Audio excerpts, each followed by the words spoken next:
અરે ઓછું નાક પણ અસલી નાક. MDH કાશ્મીરી લાલ મરચાની પાવડર. MDH.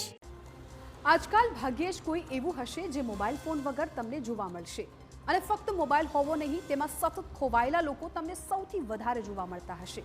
પણ હવે એક રિસર્ચ સામે આવ્યું, જેમાં ખબર પડી છે કે મોબાઈલ ફોનનો વધુ પડતો ઉપયોગ યુવાનોમાં માનસિક સમસ્યાઓ સર્જી રહ્યો છે.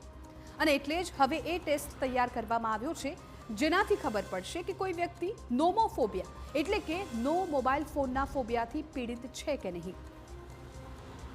મોબાઈલ ફોન હકીકતમાં તો લોકોની સુખાકારી માટે છે, સગવડ માટે છે, પરંતુ હાલના સંજોગોમાં મોબાઈલ ફોન લોકોની કમજોરી બની ગયું છે તેવું લાગી રહ્યું છે. જો માણસ 1 સેકન્ડ પણ મોબાઈલનો ઉપયોગ ન કરે તો બેચેન થઈ જાય છે. 30 થી 40 સેકન્ડ્સની રીલ્સ પણ એક સાથે જોતા નથી અને તેને સ્ક્રોલ કરે છે. મોબાઈલ ફોનને લઈને લોકોમાં એક ફોબિયા જોવા મળી રહ્યો છે. એટલે જ સૌરાષ્ટ્ર યુનિવર્સિટીના મનોવૈજ્ઞાનિક વિભાગે એક મહત્વની પહેલ કરી. યુનિવર્સિટીના રિસર્ચ સ્કોલર્સનો મોબાઈલ ફોન ફોબિયા એટલે કે નોમોફોબિયા નામનો એક મનોવૈજ્ઞાનિક ટેસ્ટ તૈયાર કર્યો છે, જે વ્યક્તિ આ ફોબિયાથી પીડિત છે કે નહીં તે સચોટ રીતે જણાવી શકશે. હવે તમને એ પણ સવાલ થતો હશે કે આ નોમોફોબિયાના લક્ષણો શું હોય છે, કયા એવા લક્ષણો દેખાય તો તમારે માનવું કે તમને નોમોફોબિયા છે. સૌથી પહેલા, જો કોઈ વ્યક્તિ ફોનની બેટરી ઓછી થઈ જાય, નેટવર્ક નબળું પડી જાય અથવા તો તેનો ફોન છીનવાઈ જાય ત્યારે બેચેન થઈ જતા હોવ તો પછી નોમોફોબિયાના લક્ષણો તમારામાં છે તેવું કહી શકાય. આ નોમોફોબિયાના લક્ષણો હોઈ શકે છે. સૌરાષ્ટ્ર યુનિવર્સિટી દ્વારા વિકસાવવામાં આવ્યો છે એક ટેસ્ટ અને આ ટેસ્ટથી લક્ષણોને સરળતાથી શોધી શકાશે.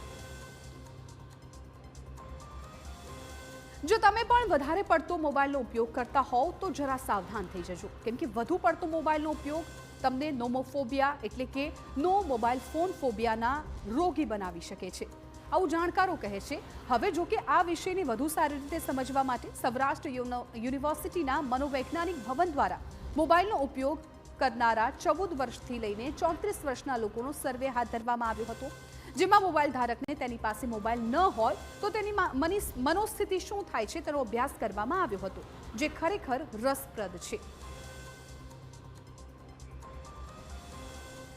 વિદ્યાર્થીઓને શું સવાલ પૂછાયા છે એ પણ અમે આપને જણાવીએ. મોબાઈલનો ઉપયોગ કેટલી વખત કરો છો? સવારે ઉઠતાની સાથે જ શું સીધો મોબાઈલ જ તમે વાપરવા લાગો છો? મોબાઈલમાં સતત સ્ક્રોલિંગ કરો છો? મોબાઈલમાં ચાર્જિંગ ઓછું થાય અને સ્વિચ ઓફ થાય તો તમને બેચેની અનુભવાય છે?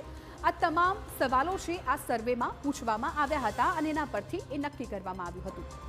દરમિયાન અમને તારણમાં જોવા મળ્યું કે આજના યુવાનો છે એ 1 સેકન્ડ કે 1 મિનિટ પણ છે એ મોબાઈલથી દૂર નથી રહી શકતા. તો અમે જે નોમોફોબિયાની જે પ્રશ્નાવલી બનાવી એમાં અમે કેટલાક પ્રશ્નો એવા મોબાઈલને લગતા રાખ્યા હતા કે જ્યારે વ્યક્તિની આસપાસ, યુવાનની આસપાસ જ્યારે મોબાઈલ નથી હોતો તો ત્યારે તેઓ કેવા પ્રકારની લાગણી અનુભવે છે એ અનુરૂપના પ્રશ્ન હતા. લોકોનો પ્રતિભાવ જોવા મળ્યો કે અત્યારે લોકો સતત ફોન સાથે જ પોતાનું કનેક્શન ધરાવતા હોય છે. તો જ્યારે અમે એ લોકો પાસેથી માહિતી લીધી ત્યારે એ લોકો પોતાની જાતને આ બાબતો તરફ વળગી રહેતા હોય એવું જોવા મળ્યું હતું. એટલે લોકો મોબાઈલ હેબિચ્યુઅલ થઈ ગયા એવું લાગે છે તમને? હા, લોકો સતત વળગણ મોબાઈલ સાથે જ જોવા મળતું હોય છે. પ્રોફેસર ડોક્ટર ધારા જોશી કહે છે કે આ ફોબિયાને કારણે માણસ બેચેન થાય છે. જો મોબાઈલ ફોન નહીં હોય તો તેનું શું થશે તેવા વિચારોથી તે ભય અનુભવે છે અને આ સિવાય તેની સ્મરણ શક્તિમાં પણ ઘટાડો નોંધાય છે. ઘણા બધા લોકોને બિલાડીનો ભય હોય, ગાયનો ભય હોય, કૂતરાનો ભય હોય, પણ ઘણા બધા લોકોની અંદર એક આ સાયકોલોજીકલ ફોબિયા ડેવલપ થયેલો છે અને જે છે નોમોફોબિયા, કે વ્યક્તિની પાસે જ્યારે મોબાઈલ ન હોય તો એ કેવા પ્રકારની લાગણી અનુભવે છે એનું માપન કરતી મનોવૈજ્ઞાનિક કસોટી એટલે નોમોફોબિયા. સવારે ઉઠે ત્યારે સૌથી પહેલાં મોબાઈલ હોવો જોઈએ. મોબાઈલની બેટરી થોડીક પણ જો ઉતરી જાય તો એ મોબાઈલને ચાર્જ કરવા માટે મૂકવો. વારંવાર મોબાઈલને સ્ક્રોલ કરતા રહેવું. કોઈ પણ સમસ્યા આપણે વિદ્યાર્થીઓને જોઈએ છીએ કે અત્યારે એમને જો કોઈ પણ પ્રોજેક્ટ વર્ક આપવામાં આવેલું હોય તો એ સતત એ મોબાઈલના માધ્યમથી જ દરેક બાબતોને શોધતા હોય છે. MDH ચણા મસાલા. હવે છોલા હોય કે ચોળા, સફેદ ચણા હોય કે કાળા ચણા, બધું મજેદાર બનશે. MDH